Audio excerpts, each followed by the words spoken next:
sentimientos, sí, la verdad que también propuesto se trata la reflexión, ¿no? De cómo mejoramos lo que tenemos.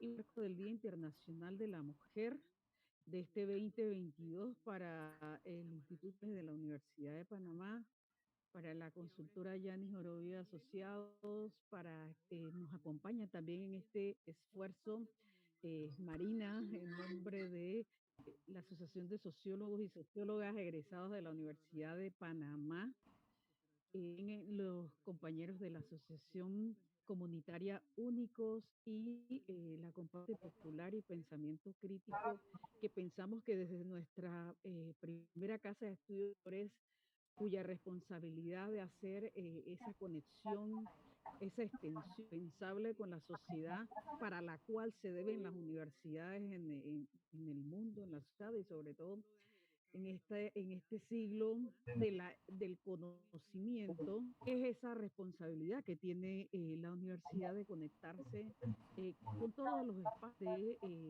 de manifestación cultural de nuestro país y qué bueno con esta de conectarnos, hombre, con el mundo y en este caso en particular con nuestra región latina que está en un momento de inflexión interesante eh, para toda la sociedad, para las mujeres, y eso es lo que vamos a conversar hoy.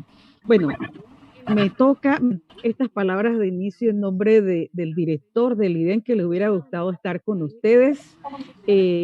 Sabe, conoce el profesor de toda la evolución que ha tenido el feminismo en el mundo, en América Latina y por supuesto que en Panamá. Nuestra Universidad de Panamá cuenta con un grupo de estudios de la mujer, pero todas las eventos de nuestra Universidad de Panamá en esta semana, no solo el 8, sino en esta semana, comprometidos como país y como universidad con ese reconocimiento del uso histórico que ha tenido la mujer en la humanidad. Pues de conversatorio hoy, así que lo primero agradecerle a ustedes que están y bueno, la compañía por aceptar nuestra invitación del IDEN y que sabemos que en este conversatorio ameno, que no queremos que sea una cosa así demasiado compleja, les dije a las tres, porque se trata de mirar este espacio que es el inicio. Además aprovecho para decirles que ya las tendremos ocasiones porque es una responsabilidad de todos los estamentos de la Universidad de Panamá atender el tema de la mujer, no es una exclusividad del Instituto de la Mujer, sino que nos todas y a todos, y eso es realmente un objetivo de nuestra universidad, el doctor Eduardo Flores, y debería ser, la verdad, que de todas las instituciones del Estado. Entonces, muchísimas gracias. Yo pensaba siempre, la hermana mayor, yo le digo a Ana Silvia, que es nuestra hermana mayor, bueno, tengo que hacer aquí el sorteo para que una de las tres, el conversatorio. Yo conozco a Mónica hace mucho rato. Silvia, hemos estado en muchísimos, de hecho nos hemos visto varias veces en persona, a Beatriz Smukler, que es miembro del GT de CLAS, al cual yo pertenezco en nombre de el IDEN, y a la compañera Indira, recién, hombre, bienvenida Indira, por referencia de Ana Silvia, y cuando a una mujer viene referenciada de Ana Silvia, eso es autoridad, eso es ley, así que mi equipo de las que estamos haciendo cosas por allí y haciendo mucho ruido, Teresa Marina, que es una compañera socióloga panameña, que también trabaja en la Universidad de Panamá, en otra parte de nuestra institución, pero que está aquí Marina por palabras de inicio en nombre de ACEU, que también es la Asociación de Sociólogos de Panamá, a la cual yo pertenezco. Así que bienvenidas, compañeras, y la voy a tomar el atrevimiento de iniciar por Mónica, inmediatamente la bienvenida, porque Mónica, tú sabes que yo siempre te tiro la candela. Así que, Marina, tú los micrófonos para saludar a las compañeras y darle la bienvenida en nombre de ACEU. Hola, muy buenos días. Nuevamente me da mucho gusto poder contar con este grupo de mujeres profesionales, luchadoras por los derechos humanos de las mujeres. Para nosotros realmente es fundamental e importante participar de esta actividad porque desde hace muchos años venimos trabajando en este tema y desde la Asociación de Sociólogos y Sociólogas egresados de la Universidad de Panamá pues le damos las gracias y la bienvenida y les reiteramos que desde nuestra asociación seguimos también trabajando por garantizar el derecho de todas las mujeres a tener una vida libre, una vida de oportunidades equitativa. Y conversaba yo hace unos días con un grupo de sindicalistas a los cuales le estaba dando una capacitación sobre esta temática precisamente en conmemoración al 8 de marzo, Día Internacional de la Mujer. Y decíamos que si bien es cierto, hemos avanzado mucho en esta temática, pues todavía queda mucho camino por recorrer. Hemos logrado algunas reivindicaciones, pero todavía falta. Y recuerdo que uno de los temas que estábamos conversando era sobre el papel de la mujer en el sindicalismo y les puse una tarea y los mandé a buscar en internet nombres de mujeres sindicalistas que hayan pues hecho un trabajo importante en nuestro país y les costó trabajo encontrar información y decían, pero es que, ¿cómo es posible que conocemos que hay, pero no las encontramos en el internet? Entonces esas son cositas pues en las que hay que ir trabajando y evidenciando el papel y el trabajo que realizamos las mujeres en la sociedad. Así que sin ánimo de extenderme demasiado, nuevamente bienvenidas, bienvenidos, porque también hay hombres participando de esta actividad y eso es importante porque en una sociedad pues somos hombres y mujeres y todos tenemos que sintonizarnos en esta temática, porque muchas veces considero yo eh, no se logra avanzar porque se ve el tema de las mujeres como un tema exclusivo de mujeres cuando también hay que involucrar a la otra parte de la sociedad para que entienda, para hacer docencia, para que se involucre y logremos pues los objetivos que nos hemos planteado. Así que muy buenos días, muchas gracias, bienvenidas y bienvenidos. Gracias a ti, Marina, por estas palabras. Acá de entrar nuestra amiga Elia González. Elia González es miembro de ASEUP también. Hubiera estado con nosotras entre las participantes en el conversatorio, pero Elia tuvo algún inconveniente para poder planificar. Pero aquí está Elia con una patrulla de estudiantes regional universitario de Veraguas, que son todas y todos bienvenidos porque estos espacios tenemos que realmente aprovecharlo, que sea esa nueva generación la que se alimente y se nutra de que justamente ustedes van a compartir hoy con nosotras. Así que bienvenida Elia, aquí está entrando Elia y están sus estudiantes, la profesora. Gracias, gracias.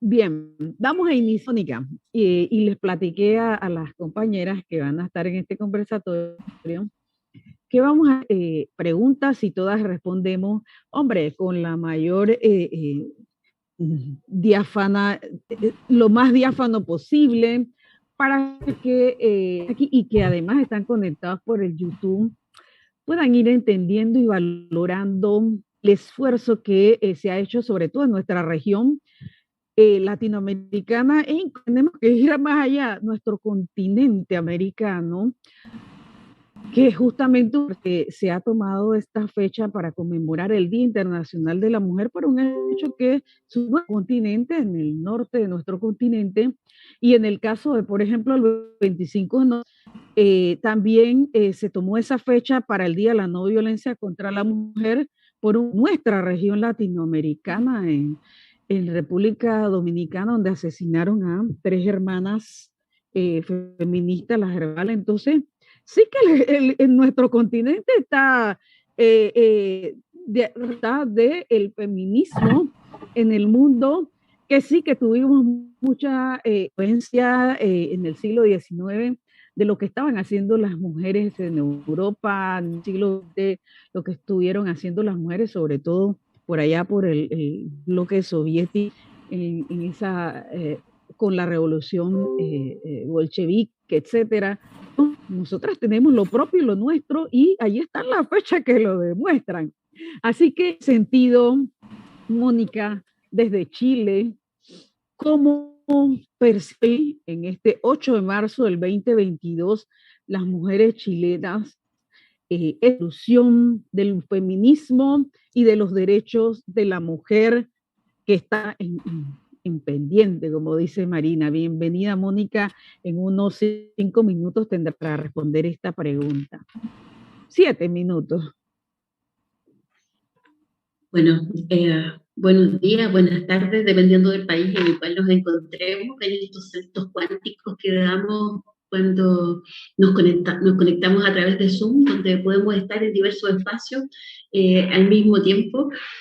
Y cuestión que nos complejiza más la vida de las mujeres, porque nosotros somos las que solemos estar siempre en diversos espacios sin el Zoom. Ahora con Zoom estamos en más espacios aún, porque estamos siempre pendientes, ¿cierto?, de nuestros trabajos, de nuestra formación, pero también de nuestras casas, de nuestros hijos e hijas, de todo lo que sucede en la familia, el cuidado, ¿cierto?, que es un tema que no hemos logrado revertir. Y en América Latina, por cierto, menos que en el resto del mundo. Hay países en los cuales, de alguna manera, la labor de cuidado ha sido... ha ido un avance y hoy día está siendo mucho más compartida. En nuestros países latinoamericanos eso no es así. En Chile yo diría que estamos en proceso.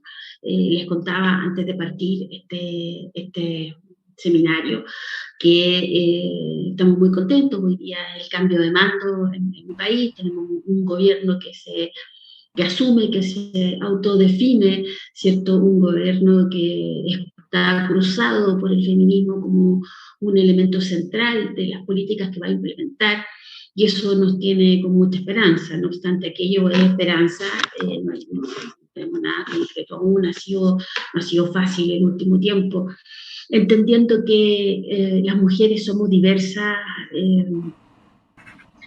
Rebeca, no hay un solo tipo de mujeres, hay una diversidad de mujeres, diversidades culturales, pero también diversidades de condiciones de vida, en tanto mujeres solteras, casadas, con hijos, sin hijos, separadas, que trabajan en la casa, que trabajan fuera de la casa. Por lo tanto, en esa diversidad también tenemos que hacernos cargo, ¿verdad?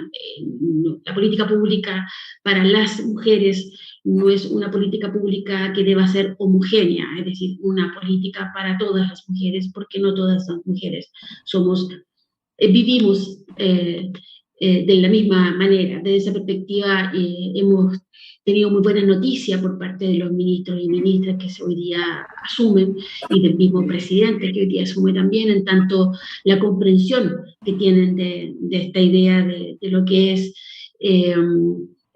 ser mujer en nuestro país. Efectivamente, también en esta diversidad la pandemia nos ha pegado muy fuerte. No sé si vamos a hablar de eso más adelante, Rebeca, pero yo quiero hacer un punto en términos de que la pandemia nos ha pegado muy fuerte a todos y a todas, pero en particular a todas, en todo el mundo, en América Latina, por cierto. Yo más adelante voy a dar algunos datos de cómo la pandemia nos ha afectado también diferenciadamente, y nos ha afectado no solamente en términos concretos de trabajo, sino que también nos ha afectado en términos de cómo hemos retrocedido en términos de la concepción de lo que significa ser mujer y la relación entre los géneros, ¿cierto?, en nuestros países. Hemos visto un aumento de la violencia, hemos visto también un aumento de los femicidios, hemos visto un aumento, un retroceso más que una aumentación, un retroceso hacia la concepción de la relación de género, ¿cierto? muchas mujeres han tenido que quedarse en casa y hacer el trabajo que antes hacían en sus oficinas, en las universidades, en el caso nuestro, y han tenido que asumir esta doble responsabilidad, esta doble tarea, con niveles de estrés que son altísimos. La consultora en la cual, la consultora en la cual yo dirijo, hicimos un estudio en el cual les preguntamos, ¿cierto?, a las y los profesionales cómo les había afectado la pandemia, y las mujeres efectivamente se han visto mucho más afectadas por la pandemia, en términos emocionales también, porque la carga ha sido mucho mayor. Muchas de nosotras también nos hemos dado cuenta de quién teníamos al lado, porque cuando uno sale a trabajar no se da mucha cuenta de las diferencias, digamos, de la propia relación al interior del hogar. Y claro, cuando hubo que quedarse, digamos, en casa, nos dimos cuenta, ¿cierto?, de esta diferencia que también se daba en los hogares. Apareció muy fuertemente en este estudio que yo les cuento, digamos, la percepción de haber tenido que asumir mucho más fuertemente las responsabilidades del hogar respecto a nuestros compañeros al interior de la casa, digamos. Y eso es muy fuerte, porque en el fondo es mujeres, incluso mujeres profesionales, mujeres feministas, que se dieron cuenta, ¿cierto?, que en realidad en su propio espacio había una desigualdad de género importante que generó conflicto. Yo me imagino que aquí las personas que nos están escuchando conocerán a más de alguna pareja que durante la pandemia se divorció o que tuvo serios conflictos, ¿cierto? Básicamente porque quedaron en evidencia las diferencias también al interior del hogar, cuestión que antes de alguna manera uno podía evitarla u obviarla, dado que había alguien que se hacía cargo, digamos, de otra mujer, generalmente, de las labores de hogar, pero ahora esta otra mujer no podía ir a la casa porque estábamos en pandemia, por lo tanto dejaron de acompañarnos, estas personas que nos acompañaban en la casa, y hubo que asumir la responsabilidad compartida con los niños, las niñas, con el aseo del hogar, desde a cuestiones tan básicas como la preparación de la alimentación de la familia, hasta cuestiones un poco más complejas, ¿cierto?, que hacía referencia a quien se hace cargo del cuidado de personas que se enfermaban durante la pandemia. Entonces, aquí hay puntos, ¿cierto?, que es muy relevante investigar, trabajar, desarrollar nosotras desde la sociología, desde las ciencias sociales, potenciar la investigación en estas áreas que nos permiten también relevar lo que ha ido sucediendo al interior de los hogares por la pandemia, y lo que ha ido sucediendo también en términos de la estructura productiva de los países. Me voy a referir a estructura productiva después, Rebeca, para darle la palabra a las compañeras. Muchísimas gracias, Mónica. Miren, lo he dejado para después. Después que hablen la primera vez, ¿no? ¿Quién es Mónica Alejandra Vargas Aguirre? Una vieja amiga chilena, colega socióloga, feminista. Mónica Vargas es doctora en Ciencias Sociales de la Universidad de Chile. Es magíster en asentamientos humanos y medio ambiente por la Universidad de Chile. Es trabajadora social de Valparaíso, de la Universidad de Valparaíso, y bueno, tiene una destacada trayectoria. Mónica me mandó un resumido, muy resumido, de su historial, pero yo voy a comentarle algunas cosas interesantes. También tiene estudios de enfermería de la Universidad de Biobío, tiene unos trabajos académicos, diplomados, vaya. No acabamos, Mónica, y la verdad, tenemos el tiempo corto, ni hablar los otros dos currículos que tengo, más el de Bible. Solo leyéndolos, pues terminamos las 3 horas. Entonces, muchísima experiencia, no solamente en el tema de feminismo, sino también investigación. Publicaciones tiene muchísimas y es docente también. En realidad ese es el fuerte del feminismo de hoy, que estamos en todos los, no solamente de la docencia y de la investigación, sino también en la acción participativa y trata de llegar a la sociedad, y es lo que estamos haciendo, lo mismo que hace Indira. Estuve viendo que realiza Indira allá en Venezuela con todas las complejidades que tiene, y la verdad que tengo que felicitar a las feministas de lo que están haciendo en ese país hermano y en toda nuestra región latinoamericana.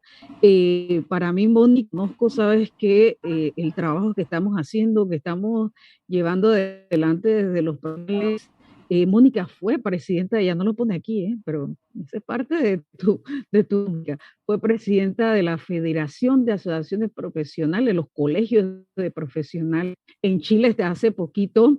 Éramos homólogas cuando yo era presidenta de la FEDA y hicimos esa vía. Y sí, que nos toca a las sociólogas, de nosotras, a las sociólogas nos toca aportar más de los espacios donde nos encontremos. Aquí está nuestra querida amiga, hermana, con nosotras, bienvenida, Elia, un abrazo. Así que ahora misma pregunta para presento mi estimada Beatriz, compañera mía de mi GT de Claxon, el grupo de Claxon en el cual estoy en nombre del Instituto de Estudios Nacionales de la Universidad de Panamá. La universidad tiene un compromiso académico, pero también social y de extensión, y es lo que estamos haciendo. Así que bienvenida, Beatriz, después te presento, mi estimada. Misma pregunta para los temas, son 5 preguntas que vamos a desarrollar hoy. La primera un poquito, la Argentina, aunque tú puedes hablar de México también, si quieres, Beatriz, tú eres entre Argentina y una de Querétaro. El feminismo, lo que hemos avanzado en Argentina y en México hoy. Bienvenida, Beatriz. Sí, muchísimas gracias y muchas gracias al centro, a la Universidad de Panamá, a Rebeca, que cruzas muchas instituciones. La verdad que te agradezco muchísimo esta invitación. Yo participé desde los 70, yo diría, cuando se hizo la primera reunión en México Internacional de la Mujer, y después en Nairobi, cuando se hizo con Virginia Vargas y con un centro peruano Flora Tristán, que unificó a muchas feministas de toda Latinoamérica. Y yo siento que desde ese momento que empezamos a hablar de los derechos de la mujer, que empezábamos a entender que la mujer tenía derechos, porque hasta ese momento era pedirle permiso al marido, al padre, que no podíamos trabajar, es decir, como que recordar esas situaciones anteriores como para darnos cuenta de todo lo que avanzamos, ¿no?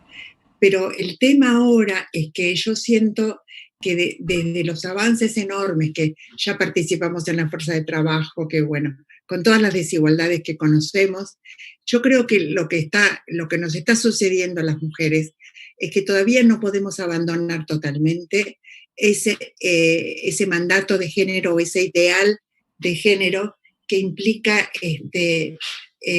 ponernos siempre en un lugar donde el otro es más importante, el cuidado del otro es lo más importante. Y yo siento de que todo mi trabajo los últimos años fueron muchos diplomados en México, trabajando con funcionarios públicos de los sistemas jurídicos de México y de los funcionarios públicos que trabajaban en temas de políticas sociales en todo México,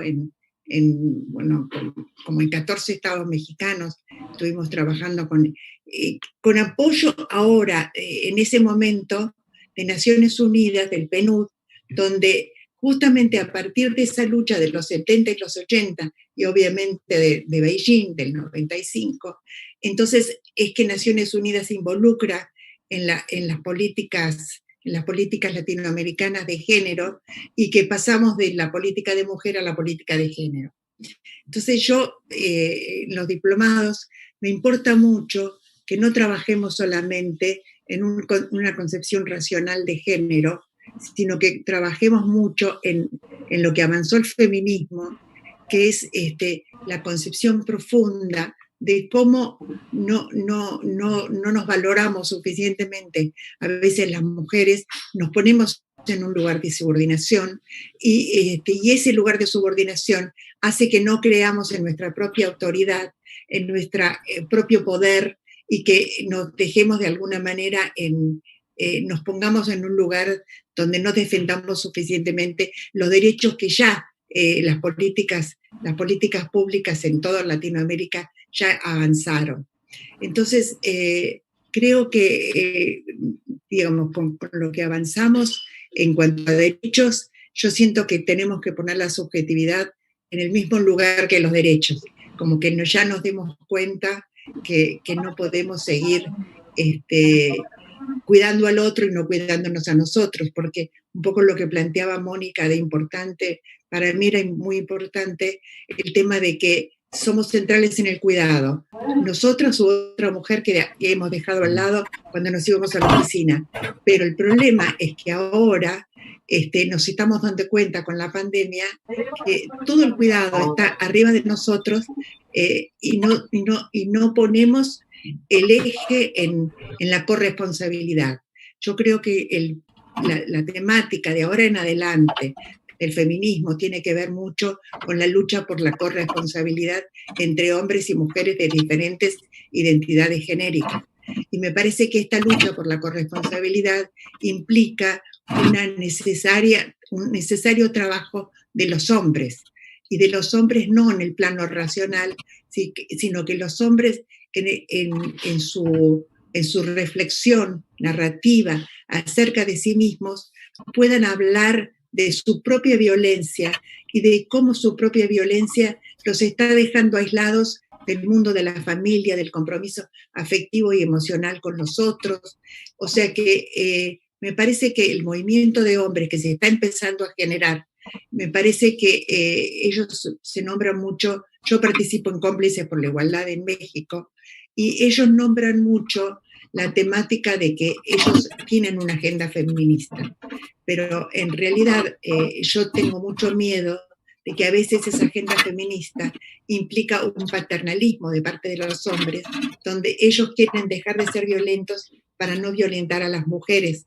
Y me parece que es importante que los hombres se conecten con su propia violencia y cómo también son violentados ellos, pero con su propia violencia, en el momento de que ellos se conectan con su violencia, se dan cuenta que son abandonados, que los hijos no los quieren, que generan abusos, que generan muchos malestares en el grupo familiar por no hacerse corresponsables en el cuidado y en el compromiso afectivo.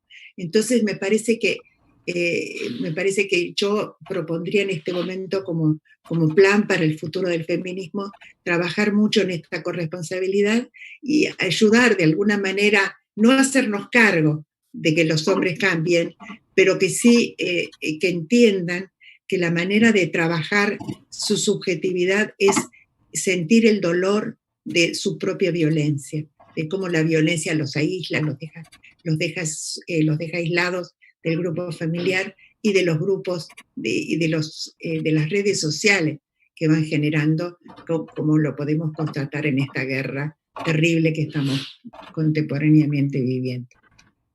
Entonces quería proponer justamente, esta Beatriz, agenda. Sí, justamente esa es la pregunta, la agenda, los retos del feminismo que tenemos por delante. Bueno, a presentar a Beatriz. ¿Quién es Beatriz? Bueno, no sé si contesté otra pregunta, pero... Claro que sí. Sí. Okay. Eso gracias. quería Miren, Beatriz, con eso. Gracias. Beatriz es argentina. Tiene muchos años de trabajar en la Universidad de Querétaro, en México. Es también miembro del Sistema Nacional de Investigación de CONACYT.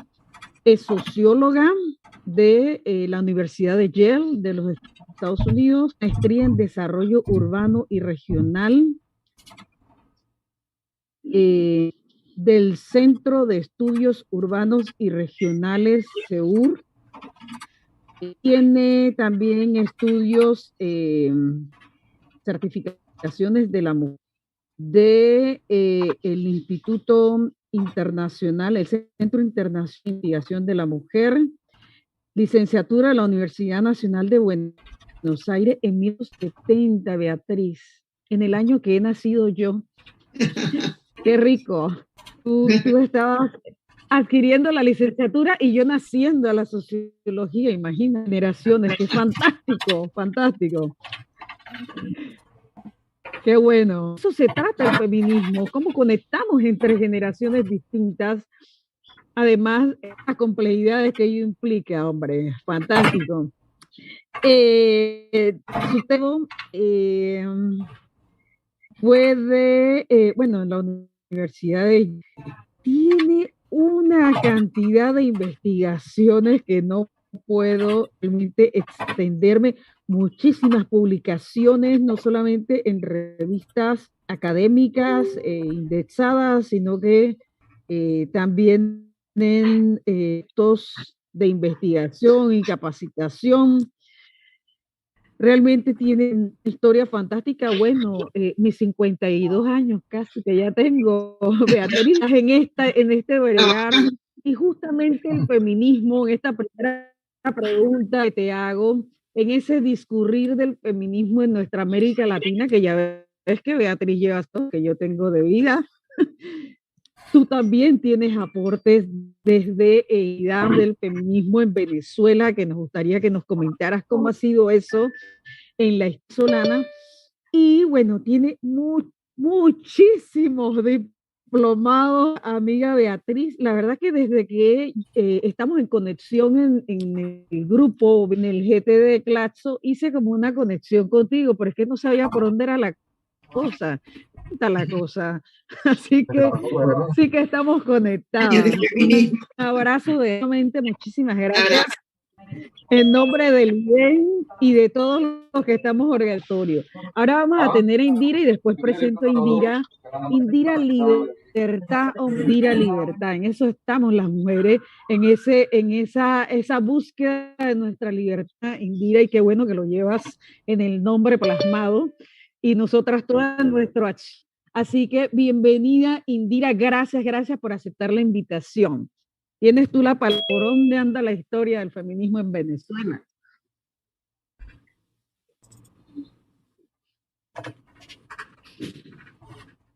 Listo. ¿Se escucha? Bueno, saludos a todas, todos, todes. Muy agradecida por esta oportunidad, celebrar la posibilidad del encuentro, que tal como lo decía Mónica, bueno, estas posibilidades de encuentro a través de esta tecnología también se celebran porque nos internacionalizan aún más, es decir, destacan el carácter internacionalista que siempre ha acompañado a los feminismos, lo potencia, pero a su vez también, bueno, nos da, como ya es usual, más trabajo. Estamos en más espacios, queremos abarcar más espacios, y bueno, ahí vamos, ¿no? Con nuestras 2, 3 y 4 jornadas laborales. Ayer justo estaba con las compañeras de Funda Caracas, hablando del 8M, y también comentábamos esto, ¿no? O sea, nos preguntábamos, bueno, ¿cuántas jornadas tenemos? Y bueno, evidentemente todas sacaban a relucir, bueno, la de cuidado de los hijos, de las hijas, la de cuidado del compañero, de la casa, la laboral afuera, también hago tortas para vender, también tengo militancia comunitaria. Entonces, bueno, le decía, bueno, ya ahí llevas 4, ¿no? Entonces, creo que es como bien transversal, digamos, en estos momentos de los feminismos, y también de acuerdo a lo que decía Beatriz, la cada vez mayor concientización acerca de la injusta distribución del trabajo en nuestras sociedades. y de la urgente necesidad de una organización social cada vez más corresponsable del cuidado de la vida. Allá la compañera Mónica nos puede profundizar más, pero hay un concepto muy bonito que surgió allí en todo el debate constitucional, que era la cuidadanía. Hay compañeras en Chile que vienen abonando, ¿no?, a que haya en el orden simbólico, se asiente tanto la idea de construir sociedades en torno al cuidado, que se pase de pensar la ciudadanía a pensar una cuidadanía. Entonces me parece que estoy bastante de acuerdo. Yo siento también que uno de los desafíos que tenemos los feminismos en la región, y me atrevería a decir que globalmente, es apuntar a unas construcciones sociales, a que nuestras sociedades cada vez más se organicen en torno al cuidado y a la corresponsabilidad del cuidado. La historia, acerca específicamente sobre esta historia de los feminismos en la región, y específicamente aquí en mi tierra, en Venezuela. Bueno, es una historia de larga data. Sí, a mí me gustan mucho estos enfoques que superan, digamos, la visión de las olas, para incorporar que en realidad en nuestra región los feminismos tienen se están practicando por las mujeres esclavizadas, que fueron esclavizadas, y las mujeres originarias desde el contacto, desde el genocidio colonial. Hay una práctica de resistencia que cada vez más hay que traer a la luz de esa historia de mujeres que no están en los sindicalismos, pero que tampoco están en los libros de historia, y que hay que traer cada vez más cuáles fueron esas prácticas de resistencia de las mujeres de todo el continente, de todo el Abya Yala, y que son y que fueron, aunque no hayan sido llamadas de esa forma y por ellas no catalogado de esa manera, fueron prácticas feministas y siguen siéndolo, y siguen haciéndolo las mujeres de las regiones rurales, las mujeres de los pueblos originarios, siguen elaborando sus propias formas de resistencia a un capitalismo extractivista que está muy presente en Latinoamérica y el Caribe, una de las regiones más desiguales del mundo. Entonces, bueno, la historia es muy larga. Yo creo que desde el siglo XXI inicia, me parece a mí, con la confirmación del éxito que tuvo y que ha tenido el movimiento feminista en términos de lograr conquistas, de lograr los objetivos por los cuales se había organizado y había exigido y había demandado. Creo que a principios del siglo XXI quedó claro de lo exitoso que es el feminismo como movimiento emancipatorio, ¿no?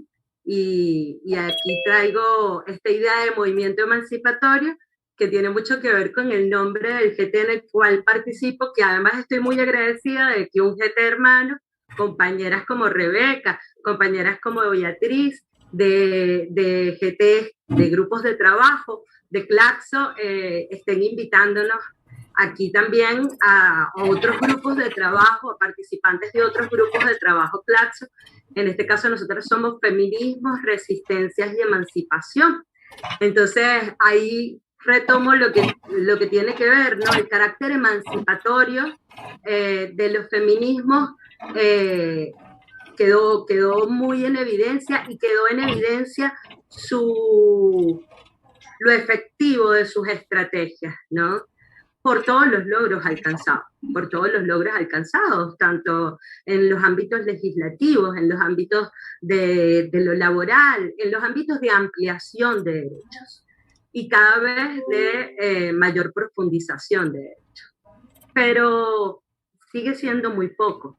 Dentro de los feminismos también sabemos que sigue siendo muy poco y que una de los grandes riesgos a los cuales nos estamos enfrentando y nos enfrentamos con el COVID y nos estamos enfrentando ahora que nos dirigimos a la post-pandemia es al retroceso de esas conquistas, es al retroceso de esos avances. Y nos enfrentamos a ello por un avance de los movimientos conservadores, de los movimientos de fundamentalismo religioso en la región y el avance que están teniendo en los lobbies políticos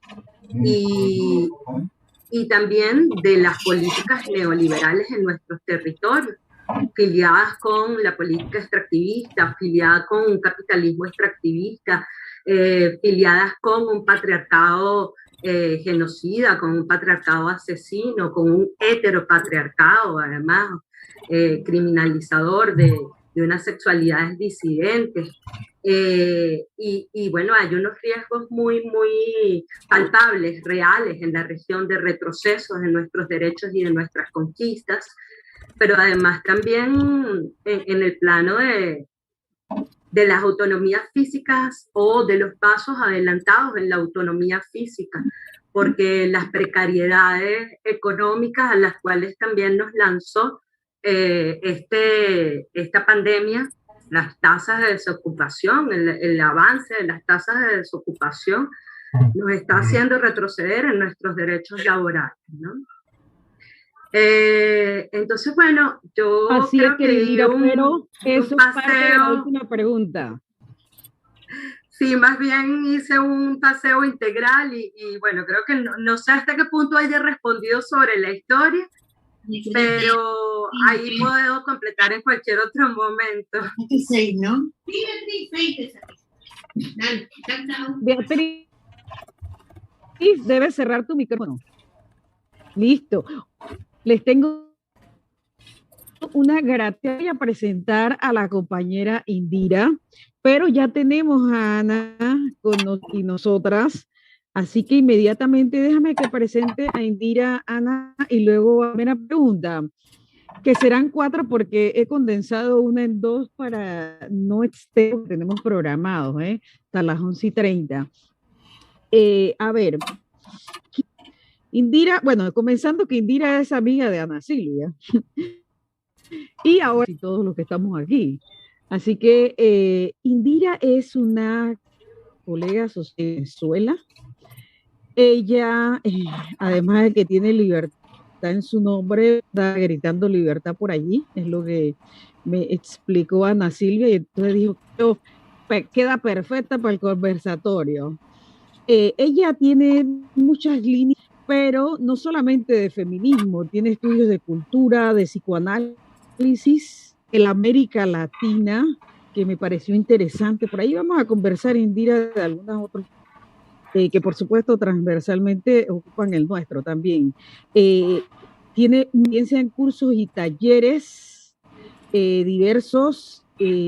Me conversar en algún momento, Indira, de esa experiencia fantástica que tiene marcas en tus talleres, me llamó muchísimo la atención. Tiene líneas de investigaciones y una experiencia profesional también muy destacada. Indira, dije con las 2 compañeras anteriores, no acabaríamos nunca. Indira, de entrar al círculo cero de aquí, de las compañeras que estamos haciendo cosas con Ana Silvia, con Mónica, con Beatriz, y bueno, ahora te estamos porque sí que Venezuela y las feministas de Venezuela tienen que aportar a las cosas que estamos haciendo y aprovechar esta ventana de la para estar en eso, en este intercambio, en esta comunicación. Así que, Indira, muchas gracias de nuevo por aceptar la invitación del IDEN y de todo organizando este conversatorio en el marco de el 8 de marzo. Nuestra invitada, usted sabe, nuestra madre mayor, teóloga, pero sobre todo una pluma fenomenal para extraer eso que del alma nosotras las mujeres entendemos de nuestro ambiente, de nuestro universo, a través de la poesía.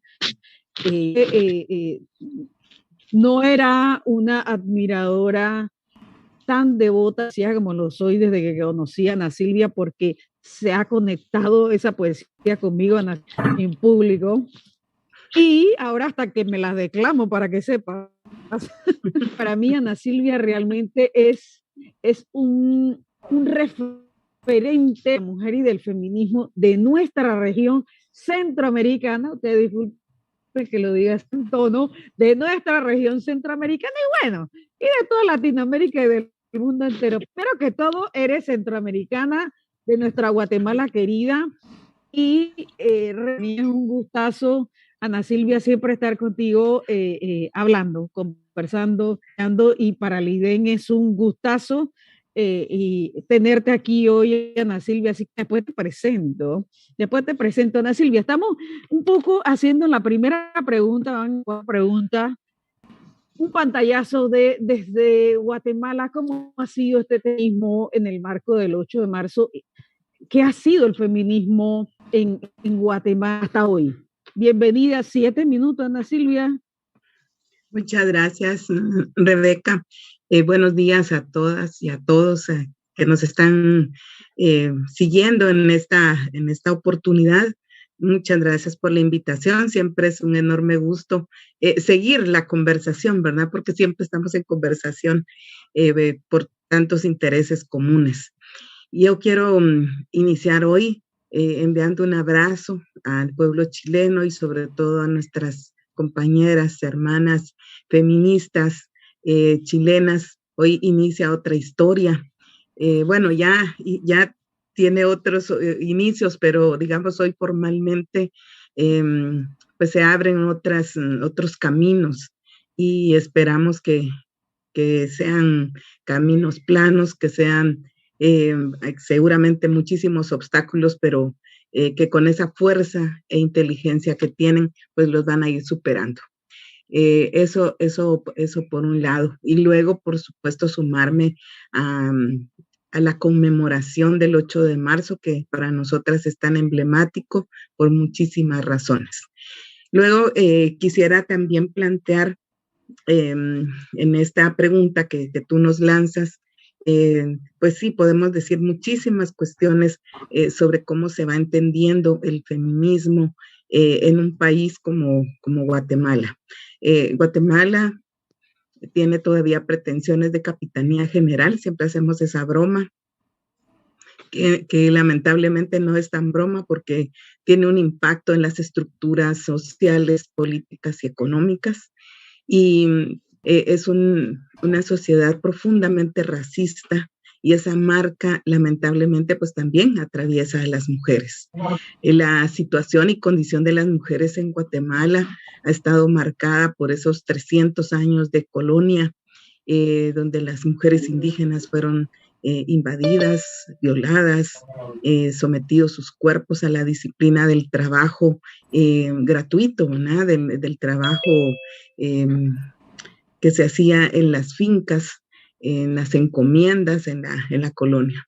Y luego 200 años de una república que no termina de ser, porque si bien se declaró la independencia del Imperio Español en 1821, y de eso hemos estado conversando mucho todo el año anterior y aprendiendo también mucho, pues si bien se dio ese hecho, la república nunca ha sido, por lo menos en Guatemala, los momentos en los cuales se ha logrado ejercer ciudadanía para hombres y mujeres, y sobre todo para las mujeres, son escasos.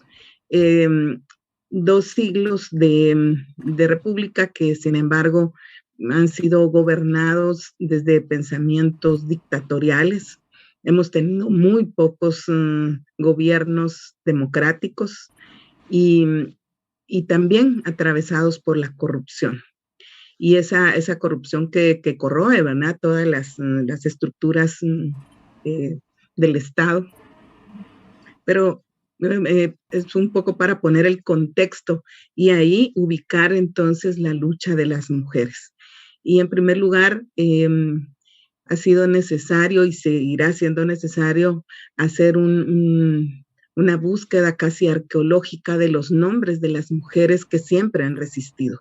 Seguramente muchísimas mujeres indígenas en esa hora terrible de la invasión lo hicieron, y luego tenemos registros hasta ya el siglo XIX de mujeres que desafiaron la autoridad española y que mujeres indígenas, y que lo sabemos porque hay juicios que se les abrieron y a través de esos juicios se ha reconstruido. Aquí las historiadoras Ana Carla de Castilla, Lizeth Jiménez, que son extraordinarias, pues han ido recuperando esa historia de las mujeres indígenas que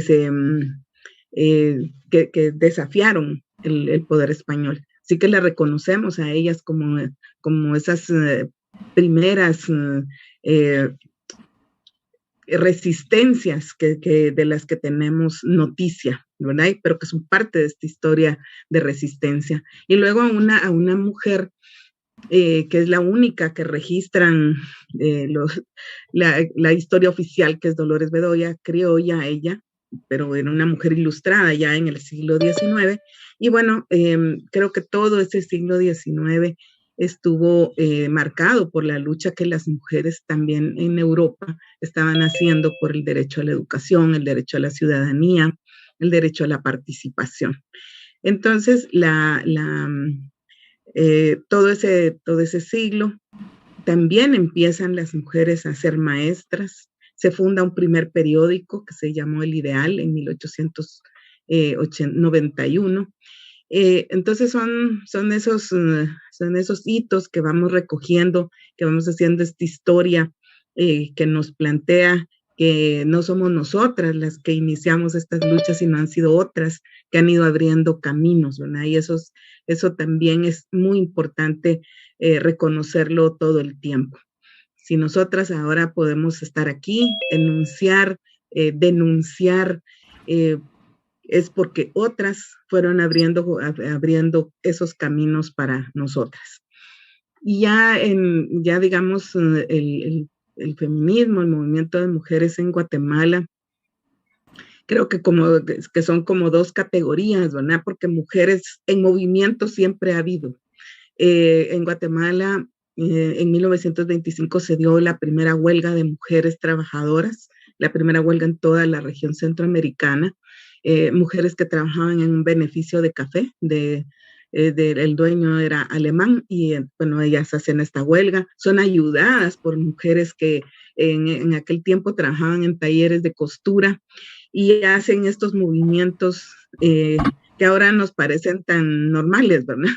Pero era toda esa sinergia que se estableció entre las mujeres. Eso es un hecho histórico muy interesante también para nosotras en Guatemala y creo que también para la región centroamericana.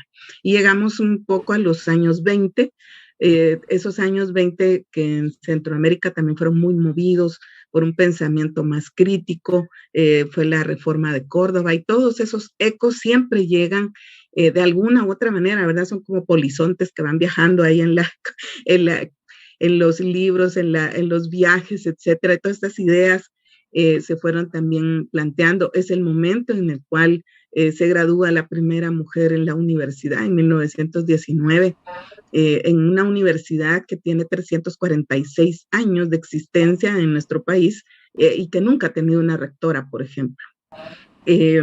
Entonces, son momentos en la historia que es importante reconocer y valorar. Y como científicas sociales, pues colocar en nuestros análisis, ¿verdad? Porque es eso, la perspectiva feminista, la perspectiva de género, interseccionalidad, nos va dando esas herramientas para ver desde otro lugar para descolocar y recolocar cómo ha sido nuestra historia y y cuál ha sido el aporte de las mujeres. Creo que también es importante en esta línea del tiempo así muy breve, y ahora cierro, Rebeca, plantear, ¿verdad?, una fecha muy significativa que fue en 1944, que se da la Revolución de Octubre, como se le denomina acá, y de hecho el próximo 14 de marzo se celebran los 76 años del momento en el que se reconoció el voto para las mujeres en nuestro país, que me parece que es el mismo año que en Panamá, si no estoy mal, si no me fallan los cálculos. Pero la cuestión del reconocimiento al voto, entonces, abre otras posibilidades. Primero, para las mujeres alfabetas, lamentablemente, que eran una minoría, y esto es es la historia que sigue, que posiblemente abordaré en otro momento para ir cumpliendo el tiempo que me has asignado. Gracias, Ana Silvia, muchísimas gracias. Bueno, ¿quién es Ana Silvia? Ana Silvia es socióloga, investigadora y comunicadora social, doctora en Ciencias Sociales para el Programa Centroamericano de Flaxo, Guatemala. Pero yo lo estoy diciendo, pero consagradísima, bellísima. Oiga, y sepan, lo tengo que decirlo, esto se está grabando. Mi amiga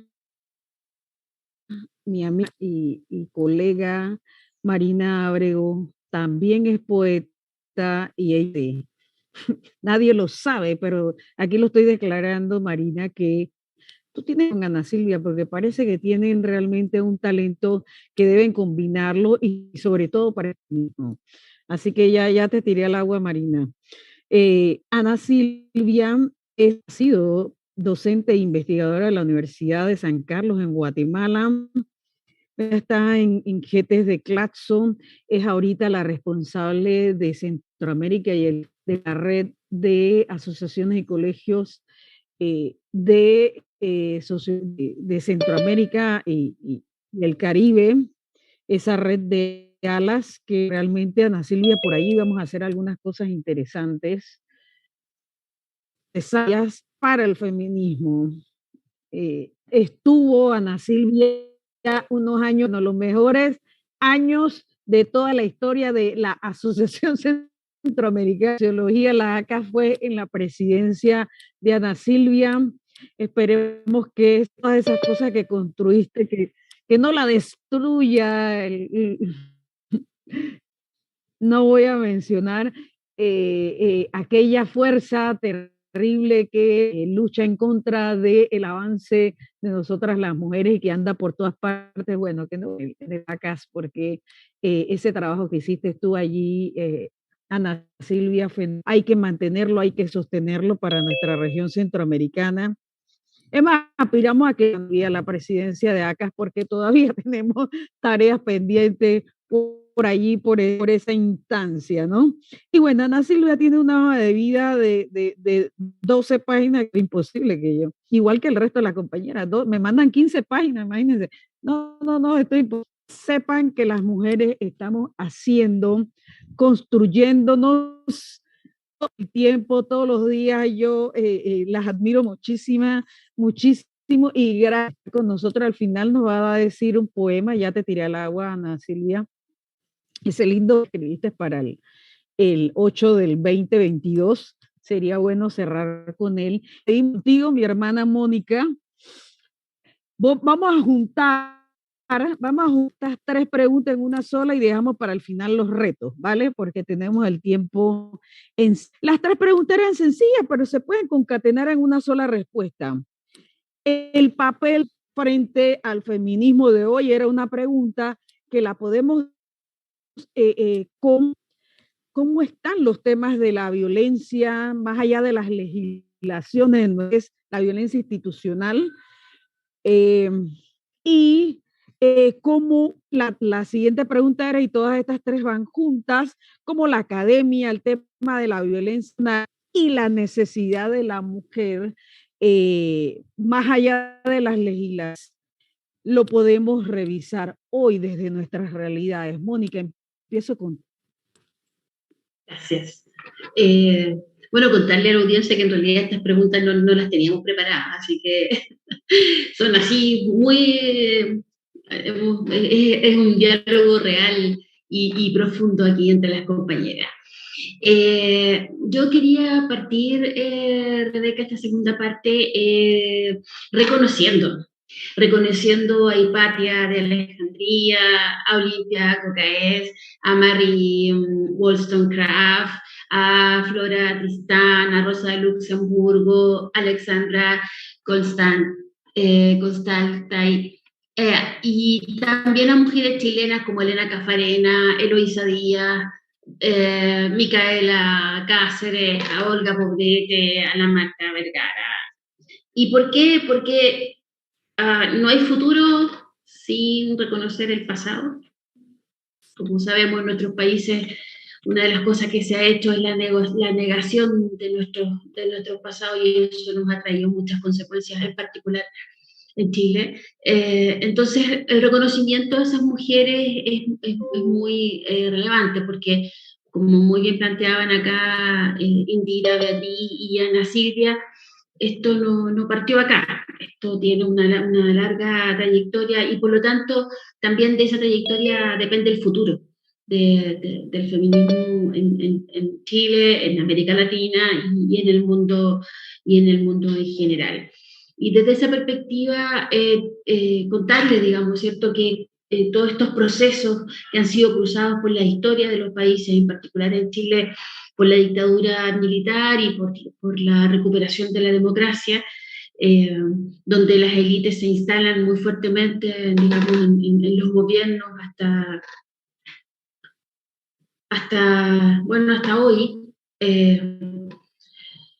El feminismo ha tenido que dar una lucha importante y sigue dándola. Hoy día, en términos de programas de gobierno, en la última campaña fue muy interesante cómo cruzó muy fuertemente, ¿cierto?, esta idea de la equidad de género.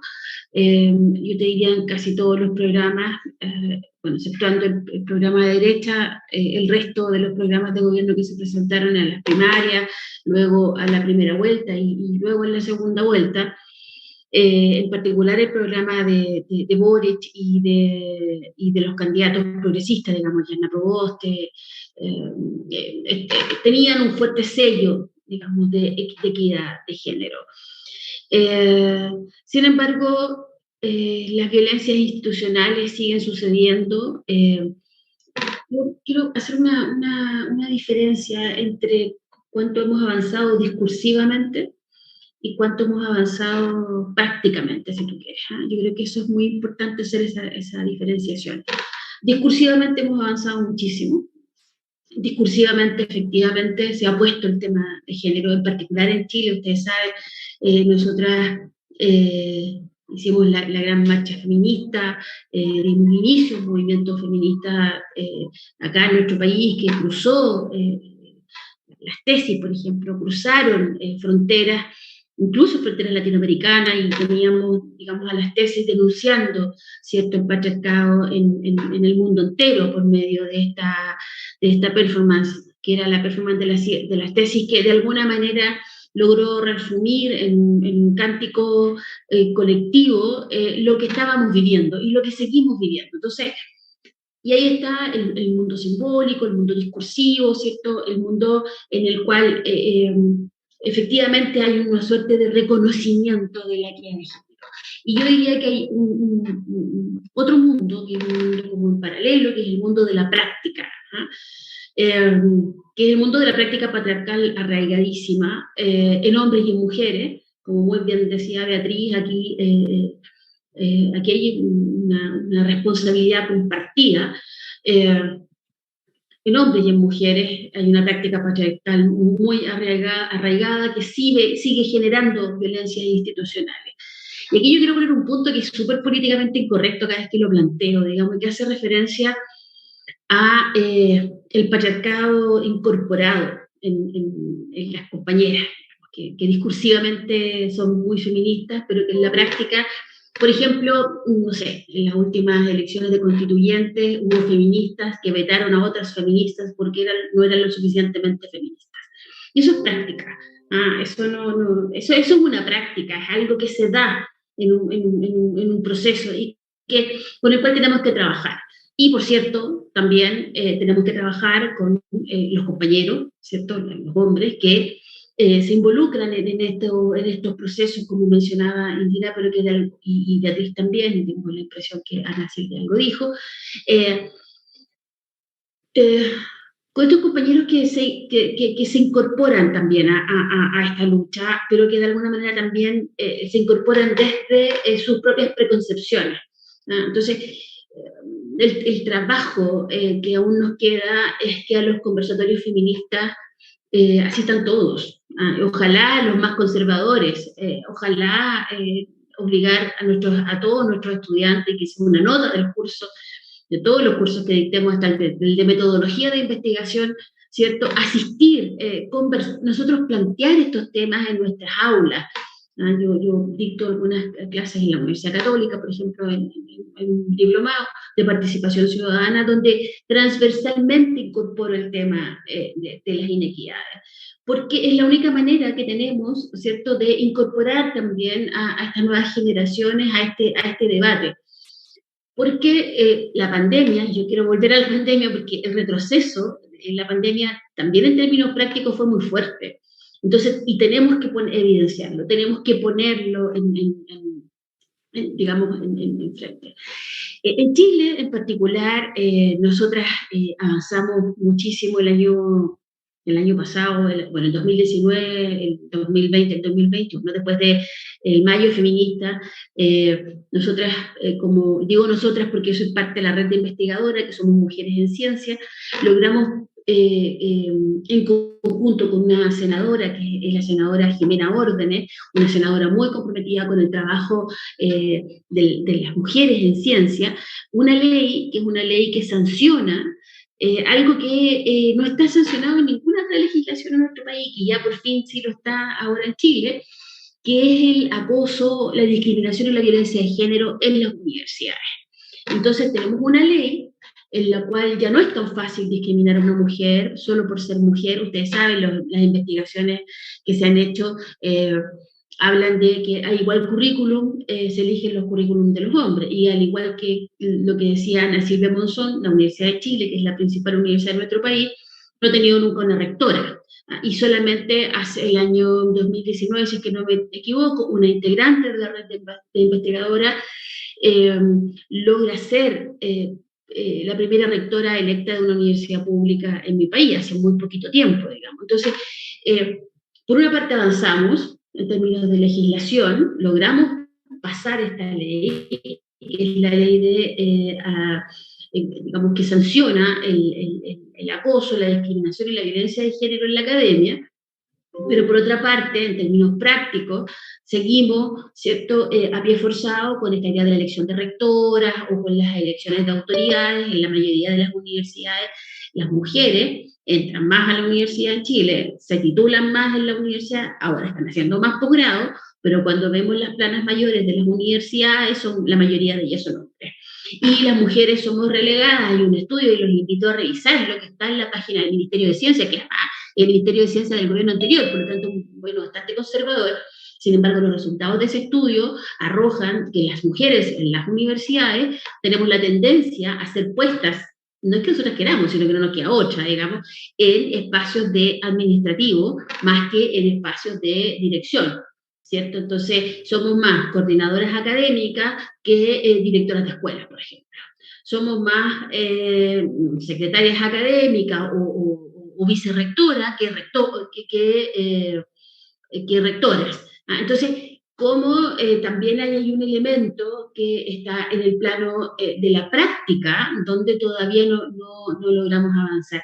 Mira, en este estudio que les cuento del Ministerio de Ciencia apareció un dato que a mí me pareció lapidario, digamos, espantoso y muy desesperanzador. cuando se preguntó, cuando se intentó explicar por qué se daban estas diferencias, porque se da una diferencia de un 11% en el ingreso, además de las mujeres en las universidades. Es decir, a igual currículum, las mujeres ganamos un 11% menos en las universidades. Entonces, cuando se intentó explicar esta diferencia, había un 20% que se podía explicar por cuestiones netamente curriculares, pero el resto, había un 20% que se explicaba por cosas netamente curriculares, esta diferencia del 8% de ingresos, y el otro 80% eran factores subjetivos, era solo porque éramos mujeres. Entonces, y también se vio algo que a mí me parece que es muy importante también relevar, que era la diferencia entre aquellas mujeres que sí estaban ocupando cargos de dirección, pero que habían postergado su vida familiar, que habían postergado tener hijos, que sencillamente no los tenía. Entonces, de alguna manera, cuando se comparaba con los hombres sí tenían familia, sí tenían hijos, sí tenían una vida, digamos, distinta a la vida académica, que con las mujeres no tenían esta vida como personal en esta línea. Yo no digo que sea mejor o peor, pero no la tenían. ¿No? O sea, eran también los perfiles de las personas que estaban llegando a estos cargos, eran perfiles, ¿cierto?, donde de alguna manera se obligaba a las mujeres a concentrarse solamente en el ámbito laboral, perdiendo este otro espacio.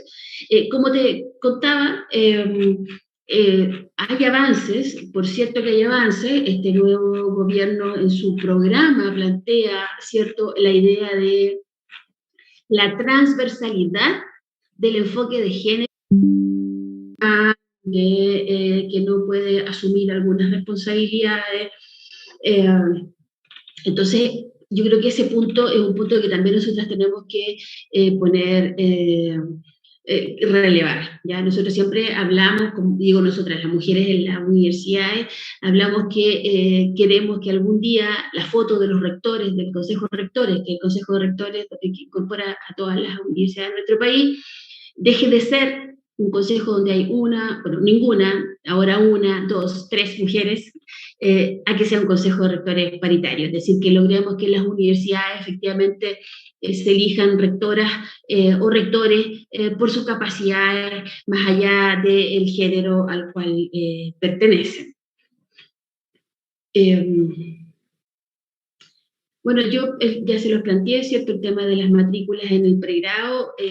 Nosotros estamos viendo que hay una fuerte tendencia, ¿cierto?, por parte de las mujeres. Ya en el año 2015 había más hombres matriculados en educación superior, y ya en el año 2016 la tendencia comienza a revertirse, y hoy día tenemos más mujeres matriculadas en educación superior, así que tenemos que dar este salto, que es un salto cualitativo, ¿cierto?, a ocupar espacios de poder. Yo no sé si vamos a tener otra ronda, Rebeca, pero yo me quiero referir al tema del empleo de las mujeres. Sí. Ok, ya. Ahí para que veamos el tema del empleo de las mujeres, que los informes de la OIT son lapidarios en términos de lo que está sucediendo con el empleo femenino en América Latina y en el mundo. Gracias. Así es, caso Panamá también, y bueno, el mundo entero. Beatriz, porque nos come el tiempo, Beatriz. Mira, la violencia institucional, el marco de las legislación de políticas públicas para con las mujeres. ¿Qué nos dices de Argentina, de México? A mí me importa la reunión de Belém do Pará, que organizó y regularizó todas las leyes en relación a la erradicación de la violencia hacia la mujer, y posteriormente se fue transformando en una erradicación de la violencia de género como política pública, que eso fue un gran avance justamente del feminismo, donde desde el feminismo se logró, todas las reuniones internacionales de la mujer, pero Belém do Pará específicamente implicó una exigencia a los gobiernos latinoamericanos de comenzar a tener una política específica de erradicación de la violencia. Aquí a mí me parece que hay que tener en cuenta dos cuestiones básicas. el planteo de la erradicación de la violencia implicó la atención de la violencia hacia las víctimas y también una política de prevención. Y me parece que justamente lo que decía Mónica del discurso es que hubo un discurso en los gobiernos latinoamericanos muy fuertes en relación a la erradicación de la violencia, pero se centró en la atención de las víctimas. Y eso implicaba una reproducción constante de la violencia y de la violencia institucional, porque el problema era atender a la víctima y no establecer una política de prevención muy fuerte, donde el tema era la transformación de la cultura de género, fue el problema central, me parece, de la política de erradicación de la violencia hacia la mujer, donde las universidades no jugaron un papel central en la formación de los funcionarios públicos, porque los funcionarios públicos del sistema jurídico, del sistema, de todos los sistemas de la política de educación, la política de ciencia y técnica, etcétera, iban como reproduciendo los mismos valores de género, y me preocupa un poco lo que está planteando Mónica con la interseccionalidad y la transversalización de la política de género en Chile, de que no se repita, que estemos muy alertas las feministas, que no se repita un discurso de transversalización de la política de género, pero que no se haga una transformación, que no se luche por una transformación de la cultura de género. O sea que a mí me parecería, inclusive en la preocupación que tengo es en los medios, que los medios siguen reproduciendo una concepción de amor romántico, por ejemplo, en las novelas, en las concepciones de los locutores y de quienes están ejerciendo la cultura de género en la palabra, y donde lo que se está pasando es que muchas mujeres en México se meten al narcotráfico y a la criminalidad a través del casamiento con narcos. Y ese casamiento con narcos implica una narcolización, yo diría, o narcotización de todas las familias, donde en las zonas donde tiene mucha fuerza el narcotráfico, pasan a ser víctimas constantes de la violencia del crimen organizado. Entonces me parece que hay que hacer un trabajo muy especial con las mujeres de las zonas fronterizas, donde el narco tiene mucha fuerza y política, mucho poder, y trabajar mucho con las instituciones por el tema de la revictimización que desarrollan las instituciones, tanto educativas como jurídicas, como de salud, digamos. No vamos a hacer hincapié en lo que pasó en la pandemia, pero el tema de la victimización de las instituciones de salud fue terrible. Entonces, me parece que básicamente para trabajar, plantear rápido este punto, me parece que lo que tenemos que, yo ahí armaría, volvería el tema a las rutas del cambio, ¿no? Y las rutas del cambio para mí sería que las universitarias y las universidades tengan una política de prevención a través no solo de la investigación, sino de la acción transformadora para los diplomados y la formación de los funcionarios públicos, para la no revictimización de la violencia hacia las mujeres en las instituciones públicas y las instituciones de gobierno, y también los medios de la radio y de la televisión y de la cultura en general. O sea que yo, para hacerlo cortito, me parece que esa política de prevención acentuaría mucho, porque fue el gran agujero de la política pública después de Belén do Pará. Eso quería decirlo rápidamente, porque solamente con la atención reproducimos de alguna manera, se reproduce la violencia, porque no hay una política de prevención. de transformación de la cultura de género, y antes lo ligo con lo que decía antes, con el tema de la transformación de los mandatos de género, donde las mujeres, sin darnos cuenta, inconscientemente, podemos llegar a reproducir esos mandatos por no asumir de manera fuerte y de manera consciente el tema de mi derecho y mi derecho al no silenciamiento frente al abuso y a la violencia. Creo que esta lucha feminista del no silenciamiento y del reconocimiento de que somos diversas y que hay muchas posibilidades de ser mujer, aunque no seamos madres, aunque no seamos abnegadas, aunque no seamos las que nos sacrificamos por los otros, somos mujeres y tenemos derecho.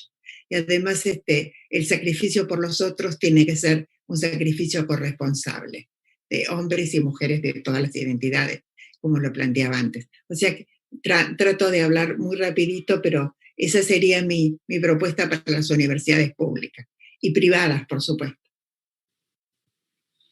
Claro que sí. Beatriz, muchísimas gracias. Indira, ¿por dónde andamos? Sí, bueno, yo quiero como hacer una intervención que pueda también hacer un puente con la intervención anterior, que fue una retrospectiva y prospectiva, digamos, que intenté acerca de los feminismos, ¿no? Y la historia de los feminismos en la región. Pero en esta respuesta me quiero centrar, además, bueno, condensando, tratando, intentando aproximarme a una respuesta de las preguntas que nos convocas, Rebeca, en el caso de Venezuela, ¿no? Yo quiero comentar que, como decía Ana Silvia, en Venezuela siempre ha habido mujeres en movimiento. Durante todo el siglo XX hay una serie de movimientos de mujeres y mujeres en movimiento que iban desde las mujeres en la academia, las mujeres en los partidos políticos, las mujeres de base organizadas para demanda y para satisfacer sus propias necesidades. Estas mujeres, a diferencia de otras realidades en Venezuela, no trabajaron de forma aislada, al contrario, trabajaron siempre muy de la mano. Y los conceptos de feminismo y los conceptos feministas no estaban desligados de sus luchas, estaban bastante incorporados. No siempre se lograba la enunciación como tal, pero, o sea, no siempre se anunciaban como feministas, pero estaba allí. Y además esta unión, ¿no? Esta unión entre lo académico, universitario, la unión entre los partidos políticos y las mujeres de base. Y bueno, y hubo grandes adelantos, grandes luchas, grandes niveles organizativos. Entonces la llegada del siglo XX no nos agarra, la llegada del siglo XXI no nos agarra desprovistas de historia feminista, al contrario, nos agarra muy blindadas de la misma, ¿no? Y el proceso de transformación social que implicó la llegada de Hugo Chávez a la presidencia y con él del movimiento social chavista implicó también un gran empujón para el movimiento de mujeres y las mujeres en movimiento para Venezuela. El primer gran logro, que es un logro además, como decía Mónica, en el plano de los avances discursivos, del avance simbólico, es que la Constitución resultante de ese proceso constitucional de 1999 está escrita en lenguaje inclusivo y no sexista. Lo que pasó y lo que devino en una cascada de velamiento, de visibilización del aporte de las mujeres a la historia y a todo el acontecer social. Sí, se me eriza la piel porque realmente representó un proceso de una textura muy emancipatoria, ¿sí? De mucho ánimo además. Y cuando además de esto, Chávez en el 2006, en el Foro Social Mundial, se declara feminista, invitando a que tenía a su lado a Correa y a Evo, invitándolos además a que se declararan también feministas, el espaldarazo del movimiento feminista fue gigante, ¿no? Y a partir de allí también hubo una profundización de la organización de las mujeres y del movimiento feminista como tal. Entonces, y que evidentemente trabajaba, como decía, a partir sobre el suelo fértil que ya habían cultivado los movimientos en el siglo XX, las mujeres en el siglo XX venezolanas.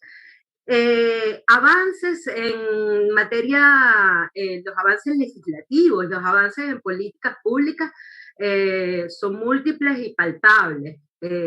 Nuestra arquitectura legislativa es muy prolífera, hay que decirlo. Tenemos en el 2000, ya en el 99 está el Instituto Nacional de la Mujer, en el 2007 tenemos una de las leyes más avanzadas acerca de la violencia contra la mujer, y a partir de allí, en el 2009, si mal no recuerdo, se construye, se gestiona, se aprueba el Ministerio para la Mujer y la Igualdad de Género, y a su vez han habido dentro de los otros entes legislativos espacios, direcciones, gerencias en torno al tema de la mujer y de género.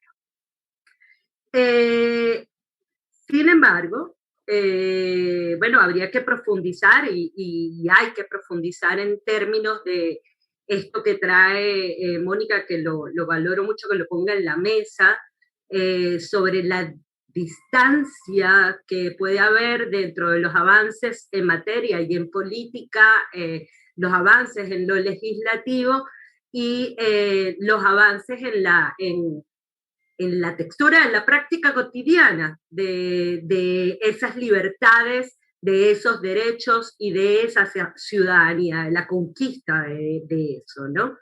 Entonces, además, en el contexto venezolano no puedo saltarme, porque es importante decirlo. A partir de 2016, hay quienes hablan de 2013, posterior a la muerte de Chávez, pero a partir del 2016, con un hecho clave que es la caída de los precios del petróleo y también el inicio de las medidas coercitivas unilaterales, el decreto por parte del gobierno de Obama de declarar a Venezuela como una amenaza inusual, genera una realidad muy, muy, muy compleja en nuestro país, que a su vez ha devenido en una situación muy precaria de la mujer venezolana, ¿no? En la cual, sí, como en toda guerra, y una guerra además multifactorial, porque es simbólica, porque es mediática, porque es económica, ha dejado e implicado un retroceso de lo conquistado y de los derechos, aún a pesar de que las políticas públicas o de que la arquitectura legislativa se ha tratado de profundizar. ¿Correcto? Por decir algo, la media de femicidios en el 2021 era de una mujer cada 36 horas. En enero, esta media baja a una mujer cada 32 horas. Pero además, tenemos las alarmas se están encendiendo nuestras alarmas, porque hay otros tipos de femicidios que están ocurriendo y de violencia que están ocurriendo, que sabemos que están ligadas completamente a la incursión de la necropolítica neoliberal en nuestro territorio, que son femicidios a manos de bandas armadas, y también el asesinato por el hecho de ser mujer, los femicidios de venezolanas en países extranjeros. Entonces, además, y esta es la parte de la autocrítica a las políticas públicas que el gobierno está llevando en este momento, hay una ausencia de cifras oficiales, los cuales nos dificulta profundamente el diseño de políticas públicas acordes, idóneas, interseccionales, plurales, hacia las mujeres. Y a su vez, no solamente estamos en esta nebulosa de las cifras oficiales, en los cuales las mujeres organizadas llevan 8 años construyendo cifras ellas mismas, las que estoy dando vienen de los movimientos de mujeres, sino que también hay sentimos que no hay la suficiente forma de abocarse a garantizar este tipo de derechos, como el derecho a la vida, ¿no? De las mujeres en este marco tan complejo. Entonces, bueno, hay esfuerzos, siguen habiendo esfuerzos dentro del ámbito legislativo, siguen habiendo cada vez más, como decía, un fortalecimiento de la estructura legislativa. Apenas en diciembre del 2021 se acaba de tener una reforma de la ley orgánica por el derecho de las mujeres a una vida libre de violencia, que incorporó 3 tipos de violencia más, 3 delitos más, entre ellas la violencia política, la violencia vicaria y la violencia en el ámbito cibernético, virtual, digital. En el 2017 hubo otra reforma parcial, que fue cuando fue incluido el feminicidio y la inducción al suicidio, que somos uno de los pocos países que los tiene contemplados dentro de su legislación. Entonces, mi querida Indira, sí, cómo no, hay avances en ese mapa de la arquitectura legislativa, pero bueno, hay otros retrocesos en la vida cotidiana y en nuestros derechos. Tendremos oportunidad y de hecho las comprometo a las 4. Aquí vamos este hilo, construyendo este tejido desde este espacio que va a generar aquí en el Instituto de Estudios Nacionales de la Universidad de Panamá, en otras instancias de nuestra universidad. La compañera Marina está en la Vicerrectoría de Extensión haciendo feminismo, mismo caso que la compañera Elia González representa al feminismo de nuestra Universidad de Panamá en el Centro Regional Universitario. Podemos hacer realmente un ciclo de conversaciones necesarios que son urgentes, que son pertinentes. Ana Silvia, lo que pasa es que ahora otro conversatorio en unos cuantos minutos con el GT de Claxon, el que es Cris. Vamos a cerrar, Ana Silvia. Sé que todas quisieran continuar y de repente hablar de ese último elemento, pero ya lo han dicho de alguna manera con la situación actual de la mujer en nuestra región, en nuestros países, lo han indicado todas fielmente. Estamos en una situación en comparación con el hombre, es decir, se ha ampliado esa brecha enorme post pandemia y que sí que tenemos tarea pendiente y por eso estamos obligadas a nuevamente para seguir platicando de esto. Ahora en marzo, ni se crean que en abril, ahora en marzo, a fines de mes, organizamos otro conversatorio con confianza y seguimos hablando de estos temas. Incorporaremos a Elia en el conversatorio para que también él le aporte desde nuestra realidad panameña. Y nada, Ana Silvia, te tocas, que me tengo que ir en unos minutos, te toca cerrar, Ana Silvia, con los retos que tienen las mujeres. Yo sé que Mónica y todas se quedaron con temas en el tintero, pero Ana Silvia, te toca cerrar y además tienes que dar el poema para que queden aquí en esta memoria de estos chicos y chicas del Centro Universitario de Veraguas. Por favor, Ana. Gracias. Bueno, yo quisiera plantear que los retos son muchísimos, porque si bien celebramos todo lo que las mujeres y las feministas hemos avanzado, celebramos tener marcos jurídicos internacionales, nacionales, celebramos que se instale en el discurso, que podamos tener muchísimos espacios ya para hablar desde el feminismo. Todavía nos falta muchísimo.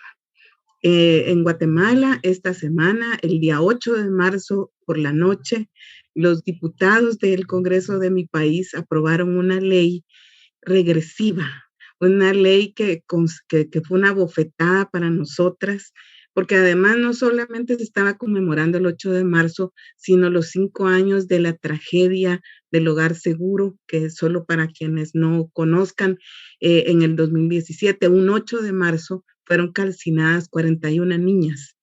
15 sobrevivieron, estaban ellas bajo la protección del Estado en un hogar para esos fines, y sucedió esa tragedia, que nos duele muchísimo. Pues ese mismo día hicieron esto. Lo hicieron además en la víspera de que Guatemala fue declarada capital iberoamericana provida, y de la primera celebración del Día de la Vida y la Familia, que ese mismo Congreso retrógrado había aprobado unas semanas antes, y que además coincide con el cumpleaños del presidente actual en mi país. Es decir, todo esto lo cuento porque es una avanzada fundamentalista que estamos enfrentando a nivel mundial. Y luego todos estos posicionamientos fascistas. Así que tenemos un reto enorme, el reto de sobrevivir, y el reto de sobrevivir medianamente cuerdas ante tanta agresión que estamos recibiendo. Estamos recibiendo una agresión constante en los cuerpos de las niñas y adolescentes, con esa cantidad de embarazos forzados, de violaciones, de abusos. Estamos también ante el impacto de la pandemia, que se suma a las ya precarias condiciones de un gran porcentaje de la población de mujeres en el mundo y en nuestra región, que tiene un impacto también porque deben migrar, porque ya no tienen condiciones de vida. Estamos recibiendo el impacto del cambio climático. La región centroamericana es una de las regiones con la mayor biodiversidad en el mundo, pero por eso mismo es muy frágil a los cambios que están sucediendo. Entonces, ese cambio climático ya está generando que miles de familias tengan que emigrar porque no encuentran cómo sobrevivir. Y tenemos el gran reto de ese sistema neoliberal global. Y tenemos el enorme reto de hombres que siguen gobernando desde criterios violentos, necrófilos, sino pues ahí tenemos la guerra, conflicto, o como le querramos denominar, a lo que está sucediendo en Ucrania y Rusia, que estamos totalmente en desacuerdo con esa guerra. Nuestro GT emitió un pronunciamiento en ese sentido. Como feministas nos oponemos a cualquier acto de violencia, donde sea, contra quien sea. Y nos duele profundamente los millones de personas que están siendo afectadas directamente y quienes estamos recibiendo eso, porque ya eso está impactando también en nuestros países. Entonces, los retos que tenemos son muchísimos, y dentro de la academia no digamos. Estamos otra vez ante universidades, y voy a hablar por la mía, ante universidades que han perdido el rumbo, que o digamos que todo su quehacer responde a los criterios estos de, ¿cómo se llama? De la cuestión de acreditación, que son criterios profundamente neoliberales, y que las alejan totalmente del sentido, por lo menos en Latinoamérica, que algún día tuvieron, de denuncia, de estar al lado de la mayoría. Eso se está perdiendo. Entonces tenemos un enorme reto también ahí, las mujeres, porque recibimos esa violencia epistémica que nos niega todavía, siglo XXI, nos niega como autoridad epistémica, nos niega como mujeres con autoridad en la palabra, que son, como decía Beatriz, muchas gracias por todo lo que compartiste, me encantó, porque necesitamos seguir indagando, profundizando en qué es la violencia contra las mujeres, la profundidad que tiene, y de esa profundidad deben ser nuestras respuestas. No contentarnos con que digan, sí, les vamos a crear una ley o un reglamento contra el acoso sexual. Me parece muy bien, pero necesitamos ir a las causas, y ahí tenemos muchísimos retos. Entonces, termino leyendo, no el poema que me decías, porque no lo encuentro, querida, pero yo quisiera plantear un fragmento de un poema que titulé ¿Por qué ser aliadas?, que es muchísimo más largo, pero solo es esto. Porque las mujeres en pleno siglo XXI aún no son libres, porque son demasiadas nuestras hermanas que sufren explotación, escarnio, despojo y opresión, porque si no nos aliamos, el orden patriarcal perdurará, como les gusta repetir a todos los jerarcas, por los siglos de los siglos. Amén. Así que por eso debemos ser aliadas. Gracias. Amén. Hombre, miren, un gustazo, muchísimas gracias, hermana Mónica, que atiendes a mi llamado. Muchísimas gracias a Beatriz, un abrazote. Mi nos estamos viendo un ratito.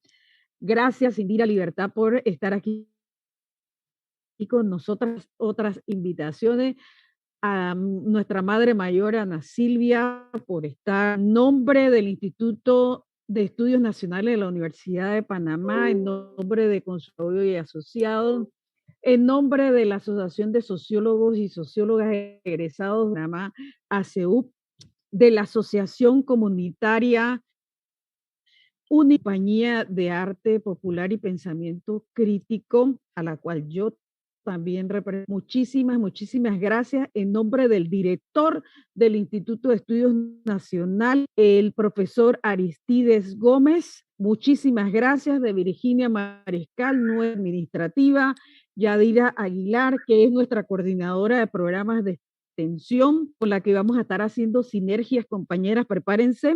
En nombre de Mónica Roque, es la compañera del equipo de investigación del IDEM, de Arturo González, que estuvo nuestro camping manager de todo este tema tecnológico.